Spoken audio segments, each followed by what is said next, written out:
Затрымалі расійскія вайскоўцы, а цяпер нібыта за нецэнзурную лаянку пакараў беларускі суд. 3 дні адміністрацыйнага арышту атрымала праваабаронца Наталья Гарачка, якая літаральна гадзіну таму выйшла на волю.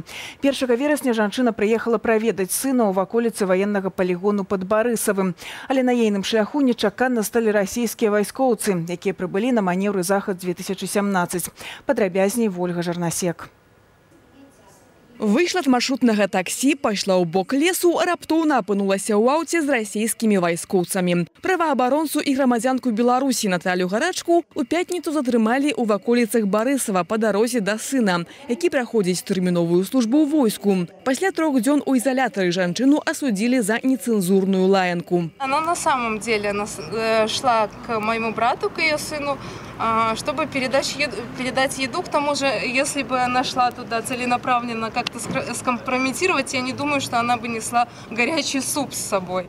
Разом с супом Наталья Гарачка трапила у контрольно-пропускны пункт. Там ёю заняліся ўжо беларускія вайскоўцы, якія вырашылі затрымаць жанчыну і перадаць міліцыі. Пры гэтым, як сцвярджае яна сама, ужывалі сілу. Человек в военной форме без знаков отличия бежал бегом и с разбега накинулся на меня и пытался отнять у меня мою фотокамеру, нанеся мне телесные повреждения. Естественно, на руках было больше, за 3 суток немножко прошло. Але суддзя застаўся непахісным і асудзіў жанчыну на 3 дні арышту. Прычым акурат 3 дні Гарачка ўжо правяла ў изолятары, а таму выйшла на волю некалькі гадзінаў пасля прысуду. Прысуду ўсцяж несправядлівага, перакананая дачка праваабаронцы. Свидетели давали абсолютно разные показания, пока не посоветовались на перерыве.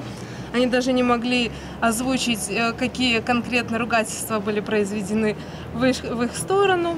Калегі Наталі звязваюць затрыманне з ейною грамадзянскай пазіцыяй. Падчас апошніх прэзідэнцкіх выбараў жанчына праславілася тым, што не падала руку Александру Лукашенку, калі была ў складзе выбарчай камісіі. Наталья в последнее время очень активно выступает в средствах массовой информации как правозащитница, критикует учения, которые проходят в Беларуси, и не исключено, что это такое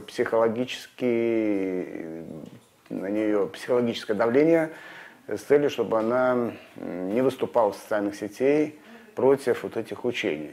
Некалькі здымкаў з расійскімі вайсковымі аўтамі жанчына зрабіла і ўласна перад сваім затрыманнем, бо афіцыйна расійскіх вайскоўцаў не павінна зараз быць у Беларусі. Манеўры «Захад-2017» маюць распачацца толькі праз 10 дзён.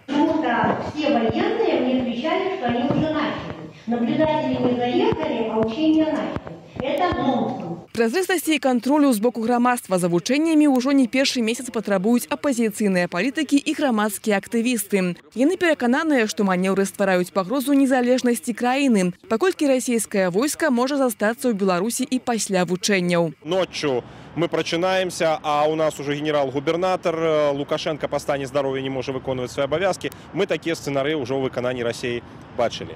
Прынамсі, як паказаў прыклад Натальі Гарачкі, зялёныя чалавечкі з Расіі ўжо прыбылі ў Беларусь і пачуваюцца не як у гасцях, а як дома. Ольга Жарнасек, Белсат.